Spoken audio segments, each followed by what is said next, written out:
দেশ বিদেশের বাছাই করা খবর নিয়ে সর্বদাই সত্য সন্ধানী ই নিউজ ভারত। নমস্কার, ই নিউজ ভারতে আপনাদের সকলকে স্বাগত। শুরু করছি ওয়েদার আপডেট।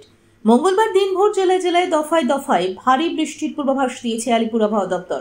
আজ মঙ্গলবার ভারী বৃষ্টির সম্ভাবনা রয়েছে দক্ষিণ চব্বিশ পরগনা, উত্তর চব্বিশ পরগনা, নদিয়া, পুরুলিয়া, বাঁকুড়া, পূর্ব এবং পশ্চিম বর্ধমানের মতো জেলাগুলিতে।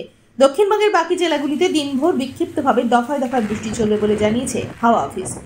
বুধবার ও 2 চব্বিশ পরগনা, হাওড়া, হুগলি, পাশাপাশি বর্ধমান, নদিয়া, মুর্শিদাবাদ এবং পশ্চিমাঞ্চলের পুরুলিয়া, বাঁকুড়া, পশ্চিম মেদিনীপুর, ঝাড়গ্রামের মতো জেলাগুলিতে ভারী বৃষ্টির সম্ভাবনার কথা জানিয়েছে আবহাওয়া দপ্তর। বৃহস্পতিবারও দক্ষিণবঙ্গের জেলায় জেলায় বৃষ্টির পূর্বাভাস রয়েছে। বৃহস্পতিবারের পর থেকে দক্ষিণবঙ্গের জেলাগুলিতে বৃষ্টির জোরালো দাপট কিছুটা হলেও কমবে। সব মিলিয়ে চলতি সপ্তাহে একেবারে শেষ ভাগ পর্যন্ত দক্ষিণবঙ্গের এই দুর্যোগের পালা চলবে বলে জানিয়েছে আবহাওয়া দপ্তর।